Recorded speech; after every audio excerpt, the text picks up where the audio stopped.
يا مساء الخيرات والنعيم عليكم أيا كان مكانكم في هذه الدنيا. يا هلا والله. أهلا بكل الأحبة، وإن شاء الله إحنا دلوقتي في الحلقة الثالثة من حلقات الاستحقاق. خليني بس أشوف بسم الله الرحمن الرحيم. بسم الله، عشان أكون متابع لو حد عنده حاجة في الأسئلة أخدها بعد شوية. طيب، ايه الاخبار؟ عاملين ايه في هذه الدنيا؟ الحمد لله. دور البرد يعني اهو اخد المرحله بتاعته وعدى. احنا بنكمل في الاستحقاق. انا كنت قايل لكم ان انا هعمل حلقتين بس، ولكن حسيت ان في بعض الاضافات مهم نتكلم فيها علشان يبقى الكلام واضح، ويكون يعني اكون باذن الله افدت اكبر عدد ممكن من الناس بما يتعلق بالاستحقاق. تحيه لكل الاحبه: لمياء، حسن، نهى، مهند، رانيا، روزالين، واهلا بكل الناس في الجزائر، واهلا بكل الناس في كل دول العالم اللي معانا. اللي بيقول لي احفظ البث، حاضر. البث كده كده بيحفظ، هيفضل موجود 24 ساعة ان شاء الله، وممكن يعني بعدها بثلاث اربع ايام بينزل على اليوتيوب.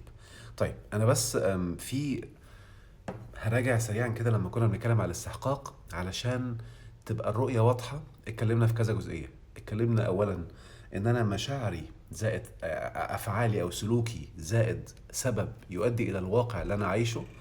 اتكلمنا كتير في المشاعر، واتكلمنا في حالة الرضا، واتكلمت في السلوكيات اللينير والنون لينير، اللي هي السلوكيات المنطقية اللي الإنسان بيحطها في عقله من منطقة، أو سلوكيات ممكن تكون فيها شورت كات أو اختصارات. هتكلم النهاردة في حاجة مهمة جدا في النون لينير: ازاي الإنسان ممكن يكون بيقع ويكون استحقاقه سلبي وهو مش واخد باله.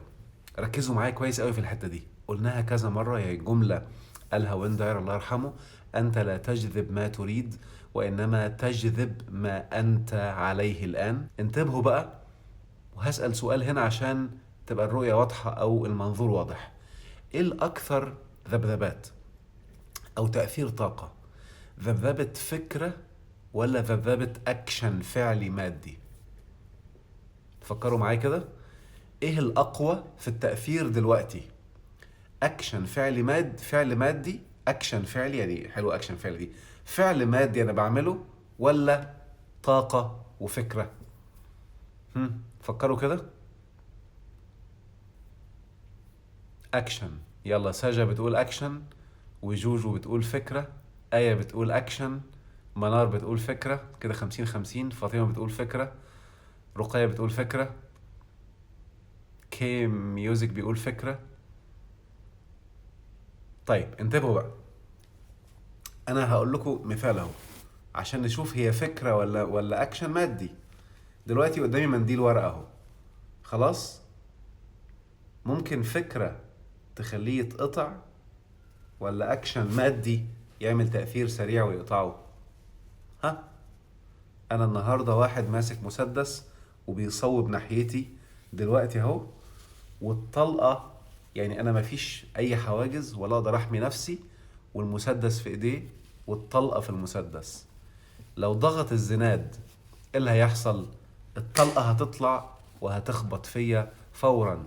لو انا قعدت اعمل افكار وطاقة للصبح في اللحظة دي، ايه اللي هيحصل؟ زي قلتها، لان الاكشن المادي هيكون تأثيره دلوقتي اوقع ولحظيا بيعمل نتيجة مباشرة وقوية. شوفوا المثال كده، هلخبطكوا شوية بقى. ولكن تأثير الفكرة والطاقة أقوى 1000 مرة، بس بشرط إنها تكون خدت وقتها. يعني إيه الكلام ده؟ يعني أنا النهاردة لو أنا عندي قناعة متأصلة بقالها شهرين 3 4 إن أنا في قمة الأمان وفي قمة الحفظ، وبدعي ربنا من قلبي يحفظني، عمري اصلا ما هتحط في موقف ان حد يكون ماسك مسدس وبيصوب ناحيتي.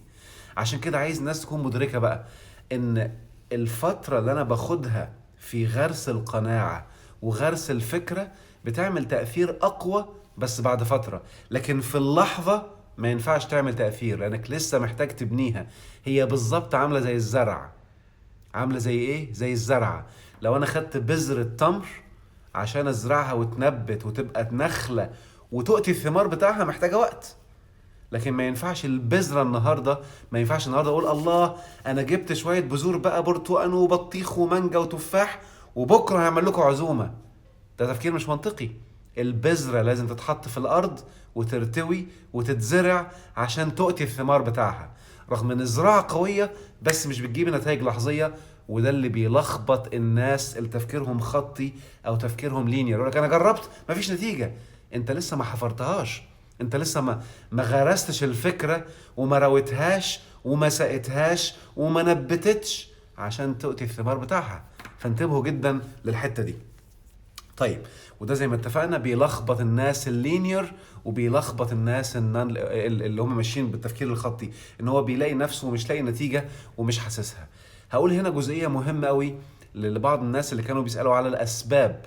لما كانوا قالوا انا اتكلمت كتير على المشاعر والفكرة لكن ما اتكلمش على الأسباب، هنا هقول كذا سبب هيضحكوا وهيلفت انتباهكم لحاجات مهمة وخطيرة.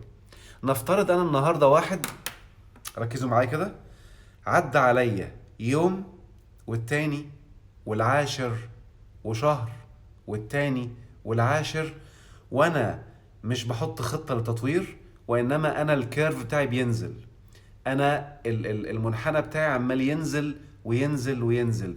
كده هيتسجل ايه في العقل عندي؟ وهيتسجل بقوة. وهكون بجذب ايه لحياتي؟ هكون بجذب نزول ولا بجذب طلوع؟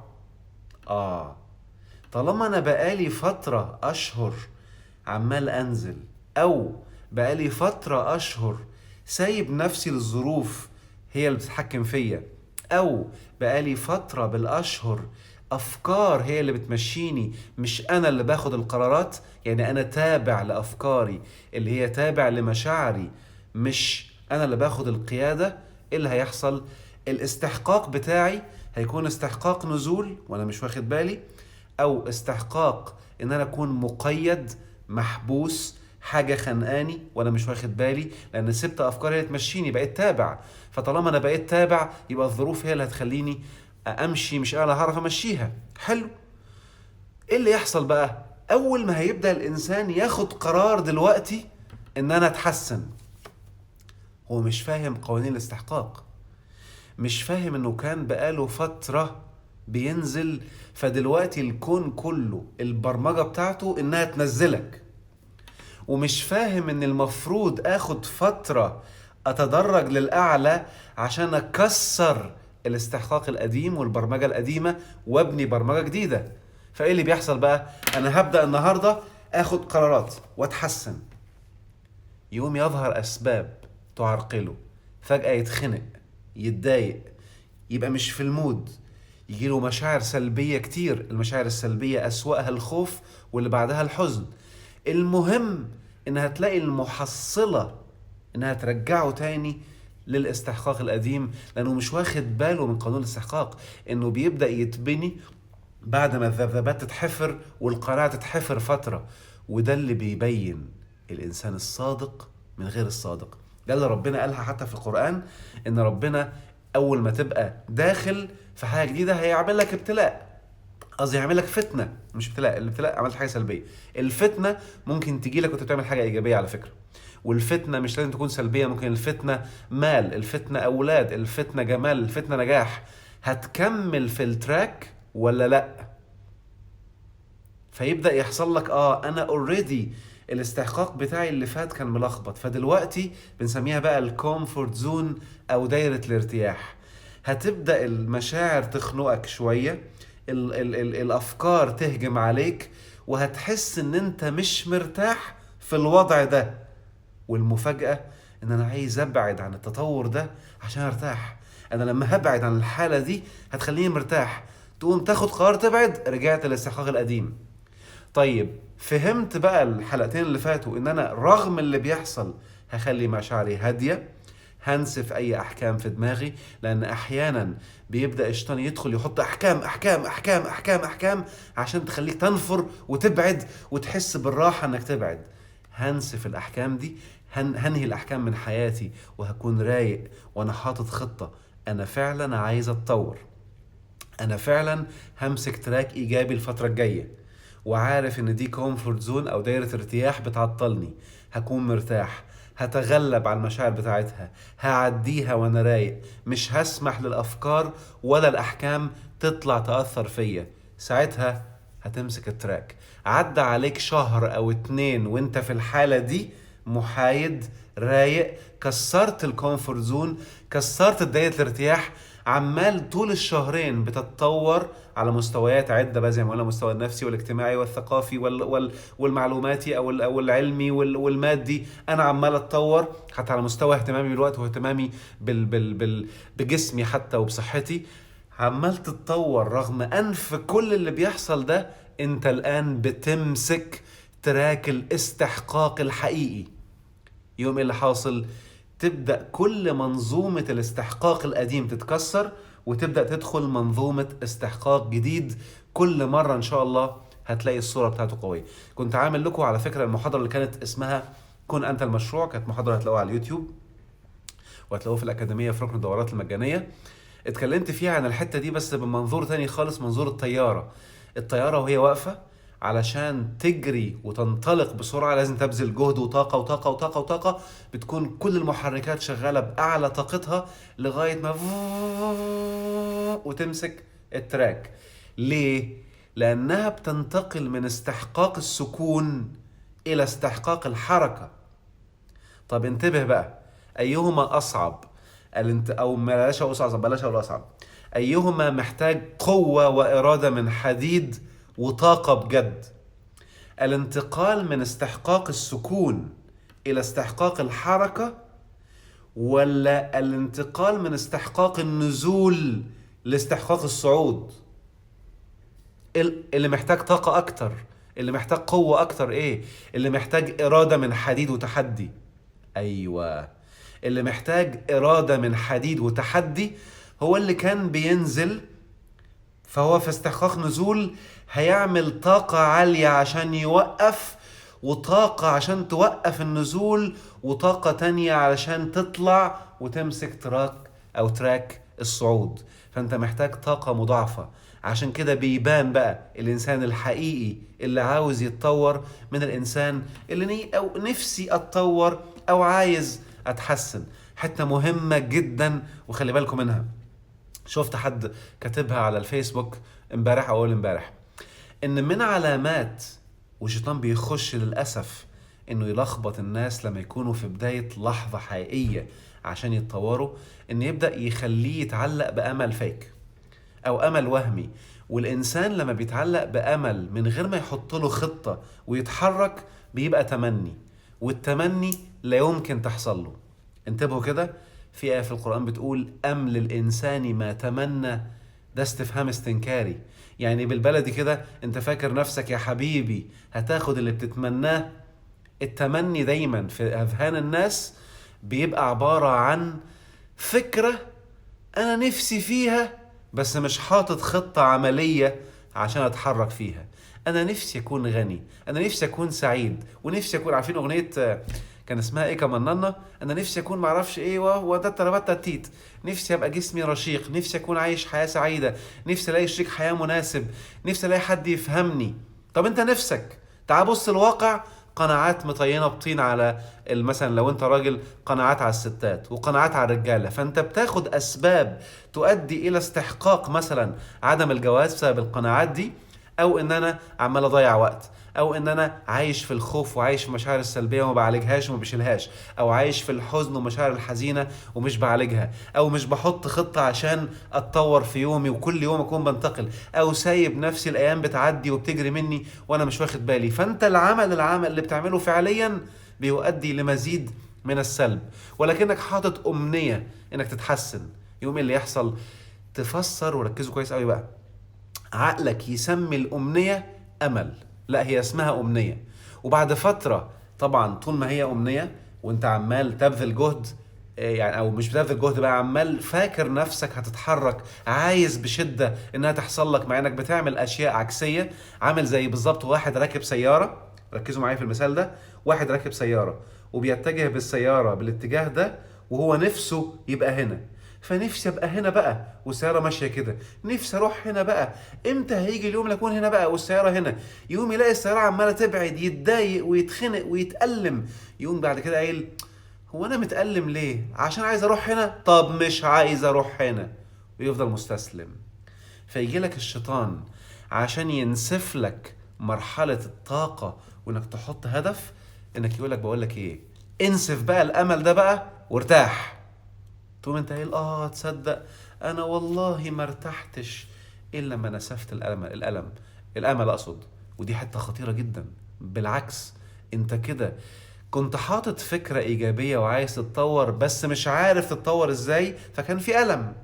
المفروض تسال بقى ايه الخطا اللي بتعمله وازاي تتطور عشان توصل، بدل ما تقوم قايل لا خلاص بقى مش هحط الهدف وتستسلم، فيبدا الكيرف ينزل بقوه وانت مش واخد بالك. وده اللي احنا بنسميه في علم النفس حاله التبلد، ان انا اقوم سايب نفسي. التبلد يعني خلاص ما عدتش هبقى عايز اتطور ولا عايز اعمل حاجه. دي خطوره التبلد. هعيد تاني، ايه الفرق بين الحياد والتبلد؟ الحياد ان انا مش بسمح للمشاعر السلبيه تحصل، بس حاسس مشاعر ايجابيه وفي نفس الوقت بتحرك باتجاه الهدف.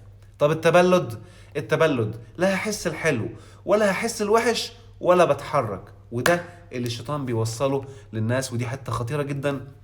فانتبهوا بالله عليكم. احنا لسه في الاستحقاق، في الفايل الثالث هيبقى اسمه على الفيسبوك على اليوتيوب بقى الاستحقاق، وهم الاستحقاق والتدمين الذاتي 3 شرطة 3، اللي هو اخر فايل في الاستحقاق. حته كمان مهمه عايز اوصل او الفت انتباه الناس ليها، علشان بعض الناس فاهمين الاستحقاق ماديا بس، وانا قلت لكم واكدت في الحلقه الثانيه من الاستحقاق او الفايل الثاني ان هو مشاعريا مش ماديا.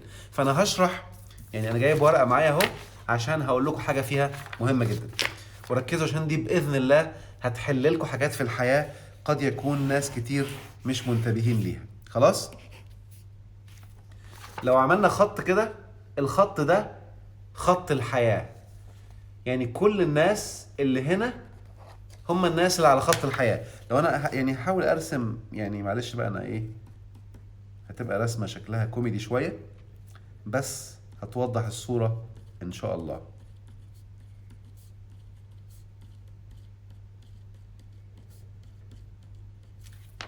بصوا كده، دول الاشخاص البشر اللي على خط الحياه، دول الاشخاص العاديين اللي هم الحياه ممشياهم، ظروف ممشياهم، الظروف تبقى حلوه يبقوا مبسوطين، الظروف تبقى سيئه يبقوا زعلانين تعساء مخنوقين.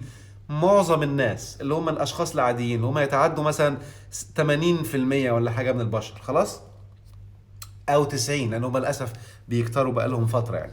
فدول الاشخاص اللي ماشيين في الحياه سايبين الظروف تتحكم فيهم وتخبط فيهم كده، عاديين خلاص. فانتبه كده، لو انت هنا وحد هنا هيبقى شايفك. هعيد تاني، لو انت هنا اهو، لو ده شخص وشخص تاني اهو، هيبقوا شايفين بعض ولا في وسط الزحمه كله مش شايف بعض؟ انت شايف ادمغه بس، كلنا واقفين صفوف ورا بعض بقى، شوف بقى كم مليار شخص في الارض، فاحنا كلنا واقفين في نفس الصف، فكلنا زي بعض، مفيش حد مميز. انتبهوا بقى للمعلومه الخطيره جدا اللي هقولها دلوقتي.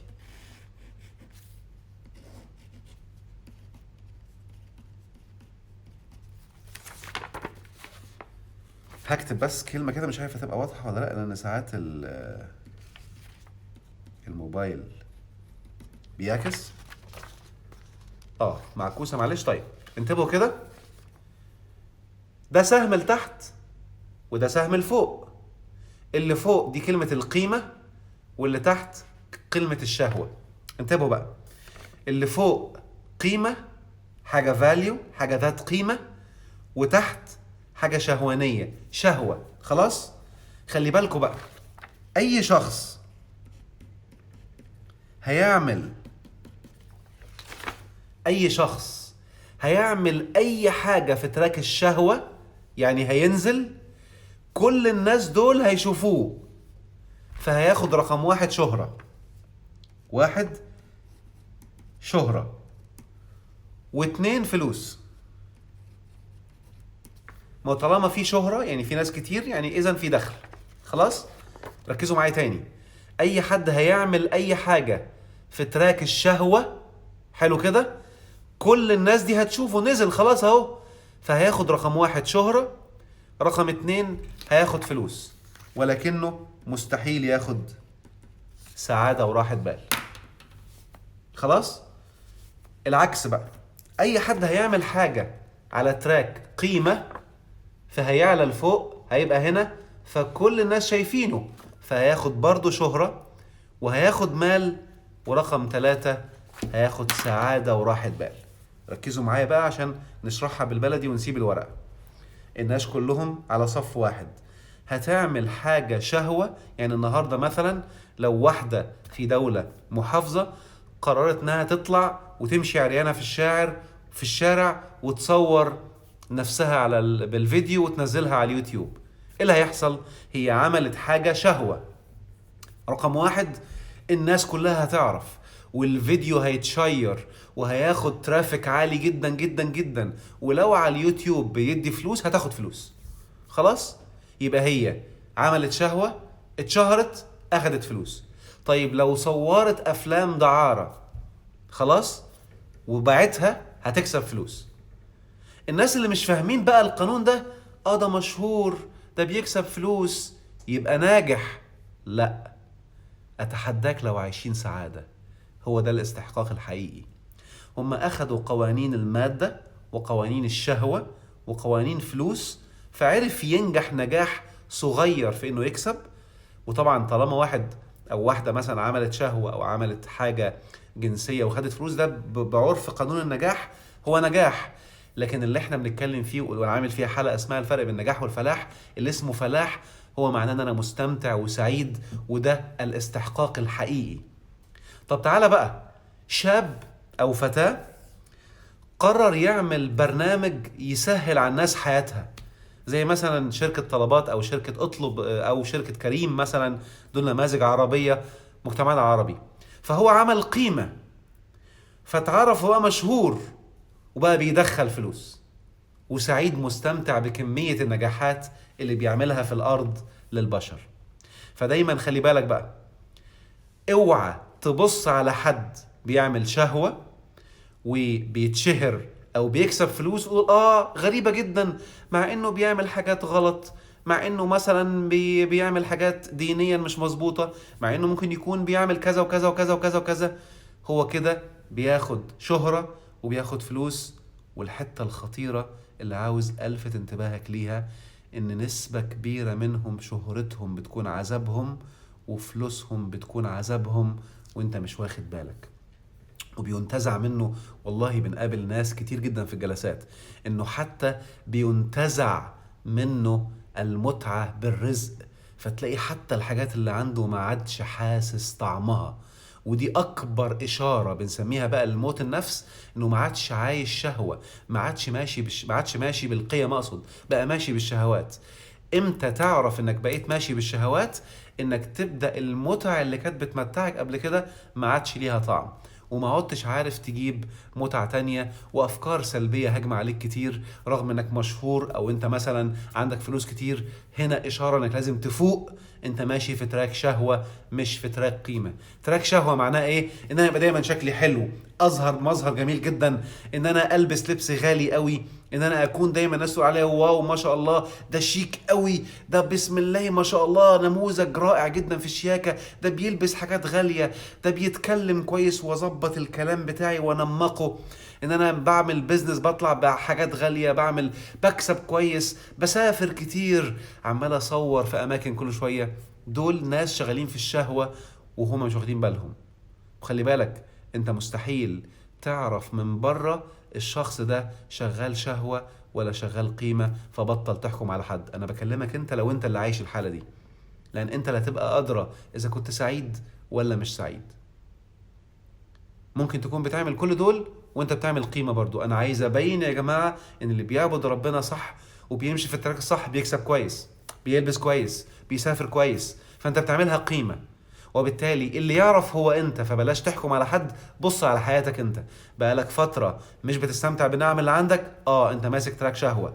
بقالك فترة مركز على الخارج وناسي الداخل، انت ماسك تراك شهوة. بقالك فترة بتتعمد تتكلم كلام جميل وجوه افكار سلبية واحكام جادجمنت انت او جادجمنت على الناس، انت ماسك تراك شهوة، فانتبه من الحتة دي. بقالك فترة بتحاول تظهر انك بتخرج وبتسافر في اماكن جديدة، مع انك على المستوى النفسي ما جددتش نفسك وما حاولتش تشيل الحاجات السلبية اللي عندك، اعرف انك ماسك تراك شهوة، وده بيؤدي لاستحقاق مزيد من المشاكل واللخبطة في الحياة، والرزق بيلخبط وانت مش واخد بالك، او بيضيق وانت مش منتبه، فكن مركز في الحتة دي. طيب يبقى انا هقوم عامل ايه بقى؟ انا دلوقتي بقيت فاهم بقى، انا خلاص الصورة دي بقت واضحة، حلو كده. انا هركز الفترة الجاية على تراك القيمة عشان اكون معروف والناس تعرفني. المشكلة بقى اللي انا اتفاجئت بيها مع ناس كتير من اللي بيمسكوا تراك القيم، انه بيكون بيخاف من الشهرة. انا ما بحبش اتشهر، ما بحبش حد يعرفني، فبيكون عنده قيم عالية ولكنه شغال تحت السلم، ما حدش بيعرفه، فبيضرب الرزق بتاعه بسبب الخوف. لان اي حد مش عايز يتشهر هو جواه خوف ومش واخد باله منه، فلازم ينسف الخوف. فانت بتعرقل وبتستحق عدم الرزق، وبتستحق ان انت ما تبقاش معروف لانك جواك مخاوف رغم انك بتعمل قيم. الله، ايه ده؟ هو اللي بيعمل قيم مش المفروض ينتشر؟ ما احنا اتفقنا بقى، هي باكج، هي عبارة عن باكج. انا النهاردة هدي مثال في السيارة غالية وماركتها نظيفة، والكافر او بعض الناس بيسموه التاير او الكاوتش يعني نظيف وجايب لسه جايبه جديد، والازاز والكهرباء والبنزين مفول وكله زي الفل، خلاص. وبدور العربية مش راضية تدور، بدور عربية مش راضية تدور. ليه؟ عشان نسيت تحط زيت في الموتور، فانت نسيت حاجة ممكن توقف العربية كلها. وبالتالي دايما لما تلاقي في حاجة معرقلة، وهو ده الفرق ما بين الإنسان اللي فعلا عاوز يتطور وواعي ان الحياة هنا هي عبارة عن اختبار يطورنا في حياتنا، مش ان انا عايز اكسب لنفسي وبس. فهدور ايه الخطأ وهبحث باستمتاع هلاقيه. لكن انا لو مش واخد بالي وشايف الحياة كده، هتلاقي زي ما بعض الناس بيقولوا ايه بقى، ايوه هو ربنا اللي عايز كده، هو كذا. يقوم الشيطان يجي يحط له قناعات كذب على الاله يدمر بيها نفسه. وخلي بالكوا بقى، ومن اظلم ممن افترى على الله كذبا. يعني لما انا اقول اللي انا فيه ده هو ده اللي ربنا عايزه وهو اللي كاتبهولي، انت بتكذب على الله. ومن يكذب على الله يستحق يفضل في اللي هو فيه لغاية ما يغير الفكرة دي، لغاية ما يقول أنا المسؤول وأنا اللي استحقيت، اللي هي زي ما قلت لكم قبل كده في حديث نبوي أو في دعاء، لا إله إلا أنت سبحانك إني كنت من الظالمين. عشان كده الكبر بيمنع الناس انه يعترف بالخطأ، بيمنع الناس انه يقول انا المسؤول. دايما اللي عنده حالة الكبر او حالة الايجو بتعمل ايه؟ والايجو اتكلمت عنه بالتفصيل في كورس قوة الكلمة والتفكير، لانه من اكتر الحاجات اللي من وجهة نظري مدمرة حياة الناس. اللي عنده ايجو دايما يشد لحياته عكس اللي هو عايزه، ولو شاف اللي هو عايزه هتلاقيه دايما بعيد، او الدنيا بتبوظ ومش عارف يقرب له ولا يتهنى معاه او يتهنى بيه، او لو عربيه لو بيت لو سياره لو شخص، على حسب بقى انت في ايه الهدف اللي انت عايزه، او وظيفه حتى مش هيتهنى بالوظيفه لو هي وظيفه. فانا دلوقتي مركز واخد بالي بقى ان انا لو عندي ايجو مش هقدر اقر ان انا السبب ولا هاقر ان انا المسؤول. فانت بتنسف اول قانون من قانون الاستحقاق. يعني من قانون استحقاق ان تبدأ المشاكل اللي عندك تروح، انك رقم واحد تقول انا المسؤول، انا اللي عملت كده في نفسي، لا اله الا انت سبحانك اني كنت من الظالمين، انا اللي ظلمت نفسي. لان ربنا قال وما ظلمهم الله ولكن كانوا انفسهم يظلمون. فانا بقيت فاهم اهو رقم واحد. طيب يبقى انا خدت اول قاعدة. رقم 2، اعرف بقى انا عملت ايه. مش لازم، لان بعض الناس فوجئت بقى ان انا لما اقول انا اللي عملت ده وانا المسؤول، يوم يدخل الشيطان يجننه ويعيشوا في التأنيب ويعيشوا في اللوم. لا، برضو ما انت لازم تكون فاهم. احنا في علم النفس بنسمي الافكار النيجاتيف او السلبيه المعرقله الليميتنج بيليفز، اللي هي الشيطان. اي ليميتنج بيليفز ده شيطان، اللي هو في الدين اسمه شيطان. فهو لازم انت قلت انا المسؤول، لازم يخش لك بسرعه يوقفك. ازاي؟ تأنيب ولوم وجع، يقعد يخليك تلوم تلوم تلوم. وبعدين ايه بقى؟ انتبه، تعرف ازاي انه من الشيطان وانه عايز يوقفك، يخلي اللوم اوعى تنفذ، او اللوم ابعد عن الكورس ده، او اللوم ابعد عن الشخص ده. ليه؟ لانه شايف انه هيطورك، او ان الكورس ده هيفيدك، او ان المعلومه دي هتطور حياتك، او ان الهدف ده هينقذك من اللي انت فيه. يقوم معلي اللوم ويقول لك اوعى تعمل الهدف ده، او يعلي اللوم ويقول لك ابعد عن الشخص ده، او يعلي اللوم ويقول لك ابعد عن الكورس ده او المعلومات دي كلها. المهم انه يبعدك، تقوم انت تبعد، يقوم يشيل اللوم، فتحس انك ارتحت. شفت الخدعه ماشيه ازاي؟ عشان كده رقم 1 انا هقول المسؤول، رقم 2 اول ما يجي اللوم قول طز، هو في ايه؟ لوم ايه؟ يا رب انا اللي عملت كده، واشكرك يا رب انك نبهتني، يا رب انا متحمل المسؤوليه، ويا رب عرفني انا عملت ايه، انا ما اعرفش. هستغفر وانا عمال بحاله شغف، طب يا ترى ايه اللي انا عملته؟ طب ثانيه واحده كده، ده انا المسؤول.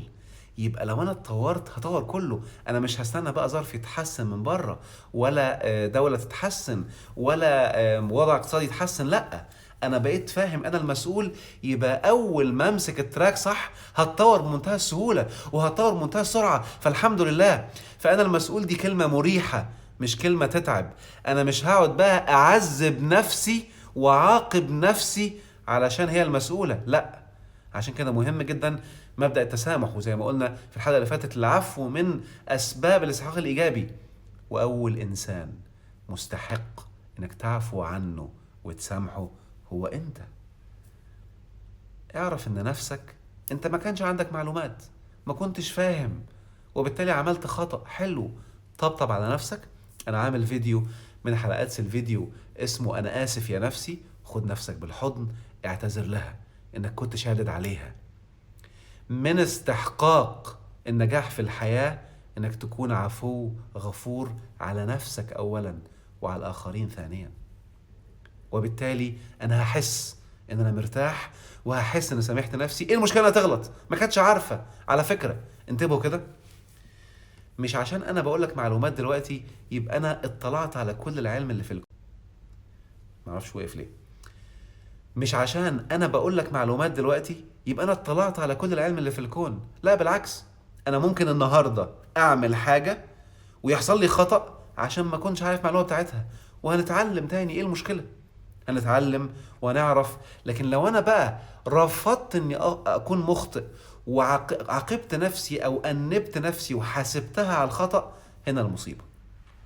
حلو كده. وبالتالي علشان تنسف، يمكن انا حاليا اتكلمت في التأنيب شويه كتير لان انا بجهز كورس الاكتئاب والحزن وبنسفه، فمن ضمن الجزء الكبير في الكورس اعمل شيء كبير عن التأنيب، هينسف التأنيب ان شاء الله والاسباب بتاعته، عشان تكون عايش بسعاده بحقيقه، بحق وحقيقي، وعايش الراحه النفسيه بجد. فمن ضمن كمان الموضوع التأنيب ان عادي، خلي بالك بقى، حتى لو عملت الغلط ووقعت فيه تاني، وقعت فيه تالت، وقعت فيه رابع، هريحك يا سيدي يلا لغاية 19 مرة مسموح لك تقع في نفس الخطأ. ليه؟ لأنك ممكن تعرف إنها خطأ وتنسى، وتقول هعملها وما برمجتش نفسك صح، فتقوم واقع تاني. إيه المشكلة؟ وواقع تالت وواقع رابع، عادي يا سيدي لغاية 19 مرة، مفيش مشكلة. بعد المرة 19 ابدأ بقى حاسب نفسك واديلها فوق دماغك. خلاص كده؟ ارتحت؟ يبقى اوعى تحاسب نفسك وتقف لها على الواحدة وتديلها فوق دماغها إلا بعد الخطأ 19. خلاص سيدي؟ ان شاء الله مش هتوصل له. لو انت عملت كده هتلاقي نفسك عند 10، لا بقى مش هوصل ل19، فهتظبط نفسك بسرعة بإذن الله، وبالتالي هتظبط نفسك بمنتهى الروقان، ومش هتوصل حتى لموضوع التأنيب ده. طيب هقول انا كاتب بس بعض الأسئلة هنا علشان ما انساش. بسم الله الرحمن الرحيم، واخدها علشان هي مهمة قوي. انا الجزء المتبقي ده هاخد اسئله عشان تبقى الرؤيه واضحه باذن الله. اللي بيسال عن السعاده انا احتمال اسمي الكورس عن السعاده، لان الانسان اللي بيخرج من الاكتئاب والحزن بيصل فورا لحاله السعاده.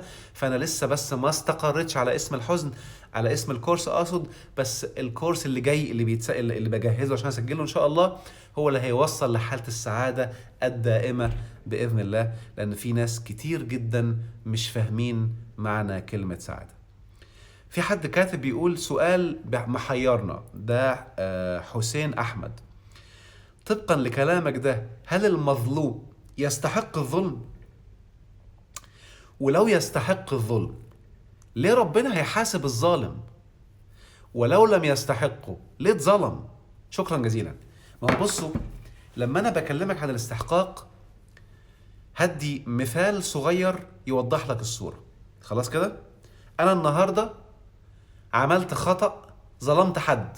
خلي بالكم، من اكبر اسباب استحقاق الظلم انك تحكم على حد، لان اي حكم هتحطه انت ظالم. وانا يمكن نزلت لكم فيديو من 4 ايام كده ومن 3 ايام على معظم مواقع التواصل عن ازاي عمرك ما هتعرف تحكم صح. فايا كان حكمك هو ظالم، فانت الان مستحق ظلم. يوم اللي حاصل بقى، انا مش عايز الخبطكم في التراكات، احنا في الكون ماشيين في تراكات طاقية، زي ما النجوم والمجرات والكواكب ماشية في تراكات طاقية، لا يمكن القمر يسيب التراك بتاعه ويطلع في تراك تاني. فالمشاعر في الكون ماشية في تراكات، مجال طاقي، ويمكن عامل فيها كورس مكثف اسمه اختراق المجال الطاقي، ازاي تطلع من التراك السلبي وتخترقه الى التراك الايجابي تستقر فيه. فاللي بيحصل ان اللي بيعمل ظلم بينزل لتراك الظلم، طاقة الظلم. فمين اللي بيكونوا في تراك الظلم ده؟ الظالمين. وبالتالي بيبقى وقع فيكون فريسة الظالم. خلاص انتبه بقى، الكاميرا عنده هو استحق الظلم، يقوم يتحط في تراك الظالمين، ده الاستحقاق بتاعه. يقوم واحد ظالم يجي يظلمه. انتبه بقى، الظالم ده ظالم بيظلمه، يقوم هو كمان مستحق الظلم والعقاب من ربنا، رغم ان ده استحقاقك انت في الاول صح، بس هو ظلمك ليه؟ هيتحاسب هو كمان ويدخل في تراك حد يظلمه، وهكذا.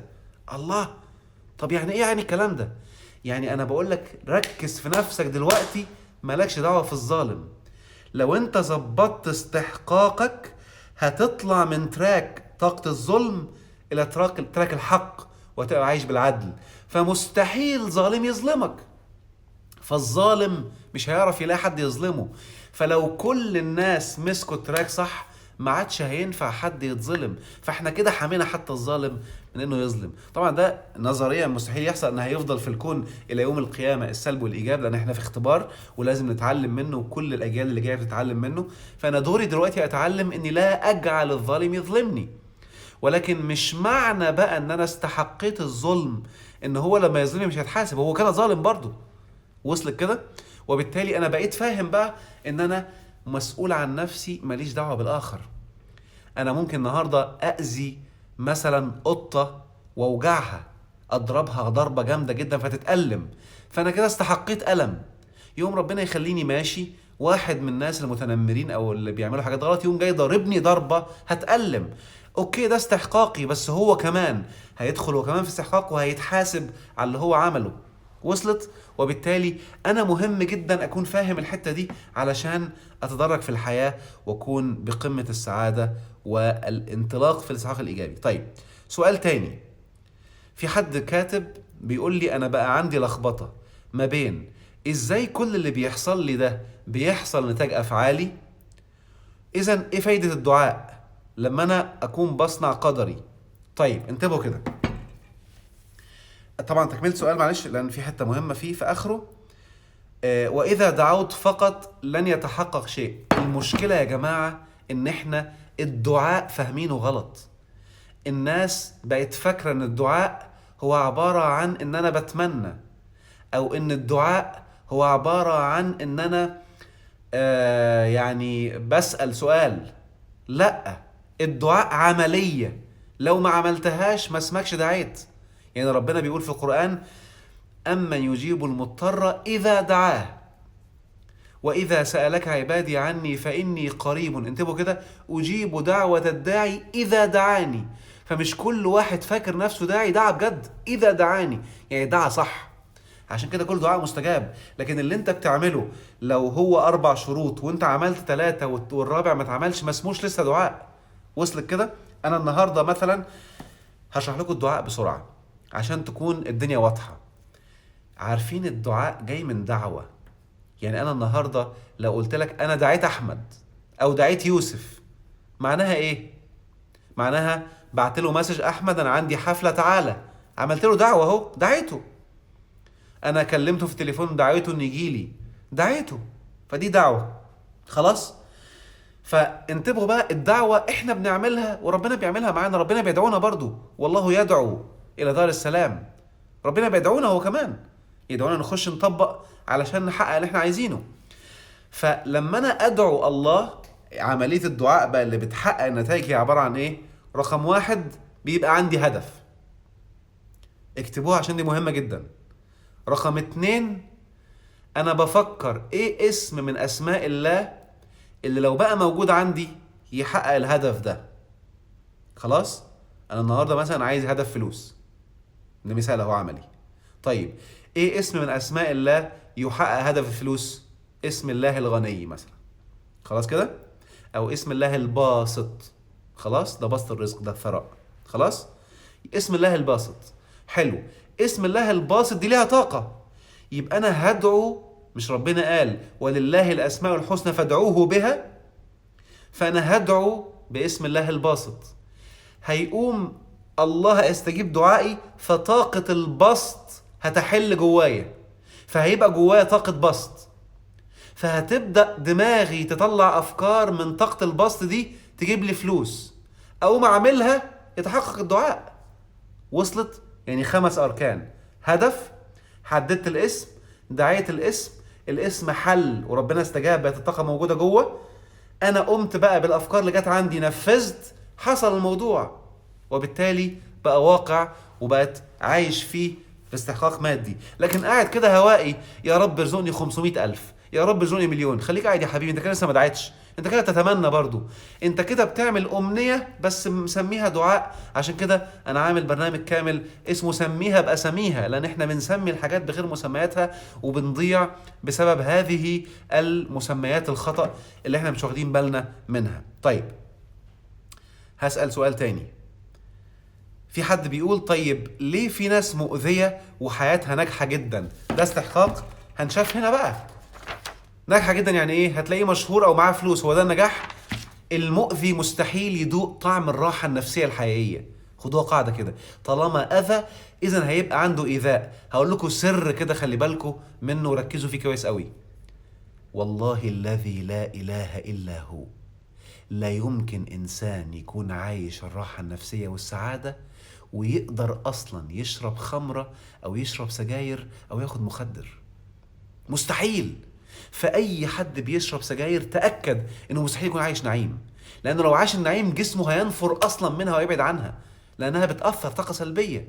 لا يمكن يكون حد عايش نعيم بياخد مخدرات او بيشرب خمرة، هو بيعمل كده عشان يرتاح، وده اكبر دليل انه عايش في ستريس او عايش في خوف او عايش في حزن، اذا مش عايش سعادة. فانتبهوا.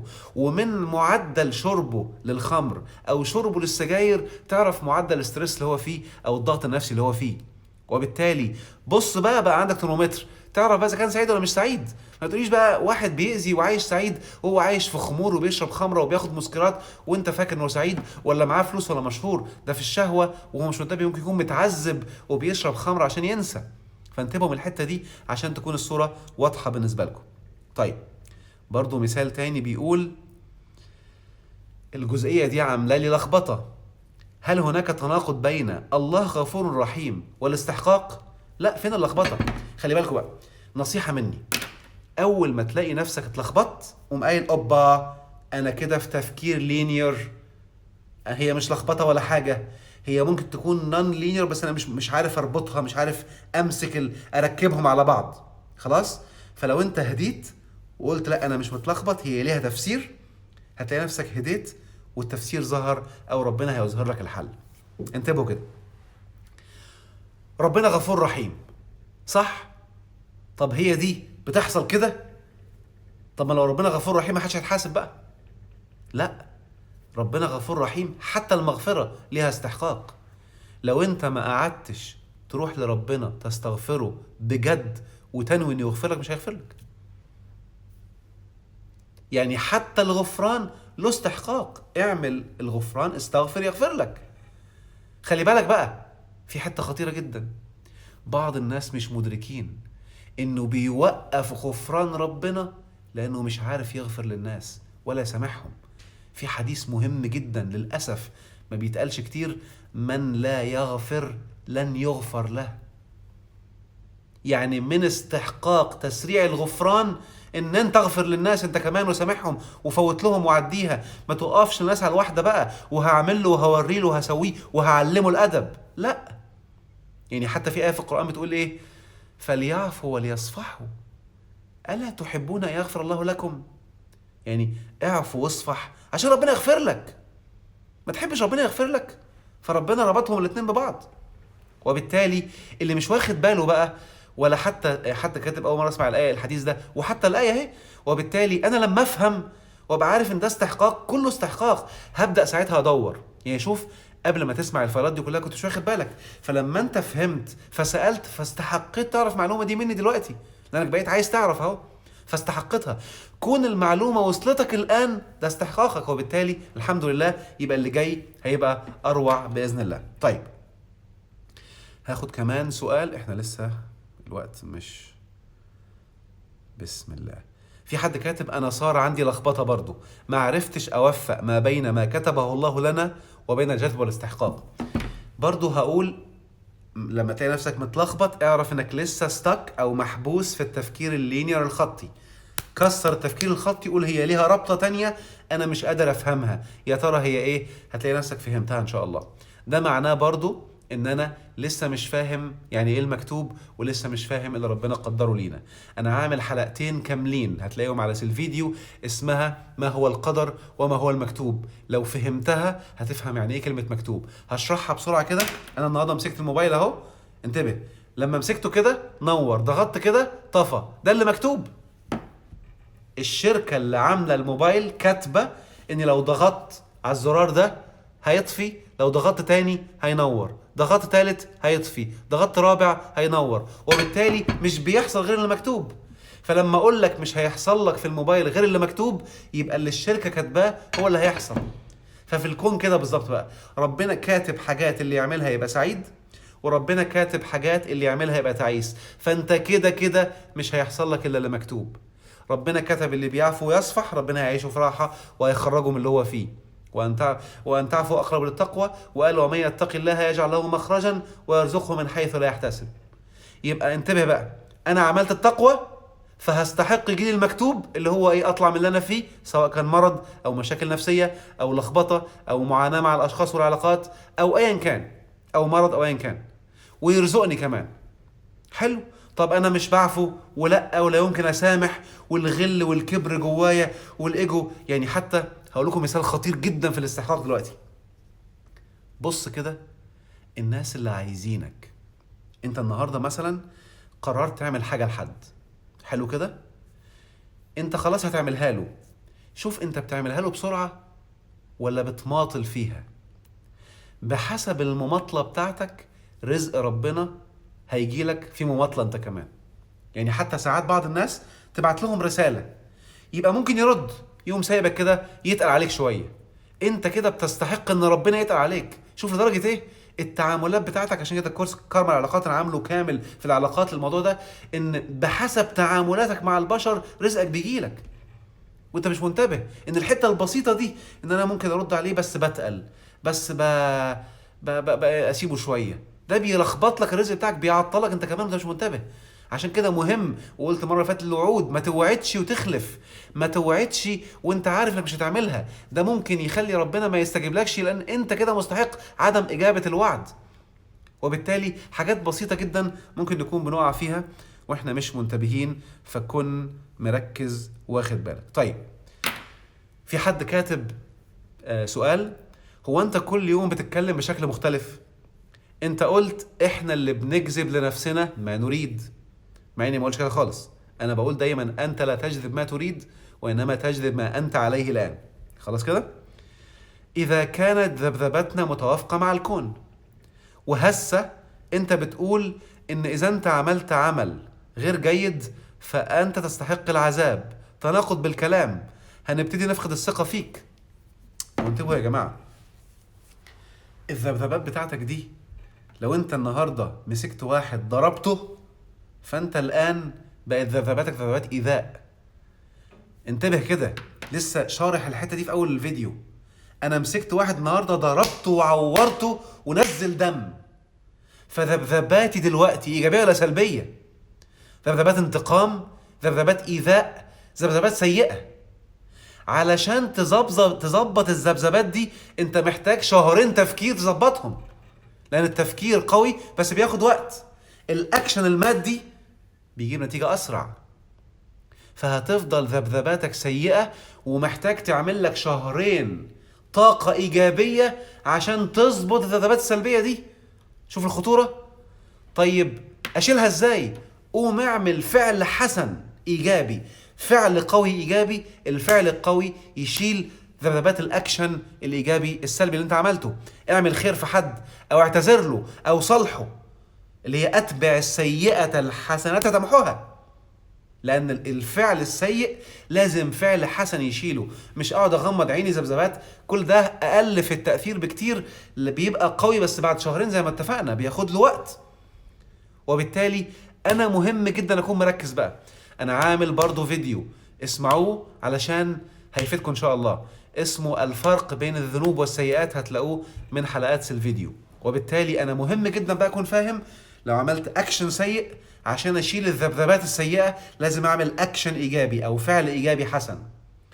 عندي افكار سيئة عشان اشيلها لازم اعمل افكار ايجابية. انتبهوا من التدمير الذاتي، انتبهوا من الكومفورت زون، واسمع الحلقة مرة واثنين وثلاثة وشاركها مع زمايلك عشان تستوعبها اكتر ان شاء الله. صدقني باذن الله هتلاقي موضوع الاستحقاق كده بقى واضح، وبقى باذن الله عندك كامل جدا. انا ان شاء الله الرحمن عامل بقى كورس مكثف اسمه قوانين الاستحقاق، في معلومات اكتر من دي بكتير بتفصيلات عملية بكل انواع الرزق وكل انواع الاستحقاق في الحياة. لما يخلص ان شاء الله كامل هينزل على الاكاديمية اعمار اكاديمي.com، هتلاقوا اللينك بتاعها موجود دلوقتي باذن الرحمن. وبالتالي يمكن اللي خلصوا في الاستحقاق دلوقتي هتلاقوا كرم العلاقات، ده خلص جزء في استحقاق العلاقات الحسنة مع المحيطين، وفي الجزء بتاع اختيار وجذب شريك الحياة ده خاص باستحقاق الجواز والجواز السعيد، انك تتجوز حد تكون عايش معاه في سعادة واستمتاع، مش مجرد اي جواز وخلاص زي ما بعض الناس بتتجوز وحياتها ممكن تكون متألمة. او تفهم حتى ليه بتستحق انك تجذب اشخاص سيئين في حياتك او اشخاص يعملوا لك ألم ومعاناة. شد حيلك، ربنا يوفقك يا رب ان شاء الله. في واحدة كاتبة اهي، انا كنت متأكدة انا اللي طلبت المحاضرة الثالثة ان شاء الله. انا يعني سعيد ان انا عملت المحاضرة الثالثة كمان عشان يكون موضوع الاستحقاق كامل ويبقى شامل ويفيدكم باذن الله. شدوا حيلكم، اسمعوهم مرة واثنين وثلاثة وخدوا اكشن وطبقوا، واعرف انك في البداية محتاج طاقة وقوة ومثابرة عشان تكسر دايرة الارتياح. وانت في التراك ده مالكش دعوة بالمشاعر، عاند مشاعرك وكمل في الاتجاه. مالكش دعوة بالافكار والاحكام اللي هتطلع، عاند احكامك كمل في الاتجاه. مالكش دعوة بالاحداث اللي ممكن تحصل تعرقلك، عاند الاحداث كمل في الاتجاه. لو كسرت دول هتلاقي نفسك في ظرف قياسي بعد شهر او 2 مسكت التراك بقوة ان شاء الله. ربنا يوفقكم ويجعل كل ايامكم جنات ونعيم على الدوام. هحفظ اللايف باذن الله وبعد كده هينزل على اليوتيوب ان شاء الله الرحمن بعد 2-3 يوم. اراكم بكل الحب.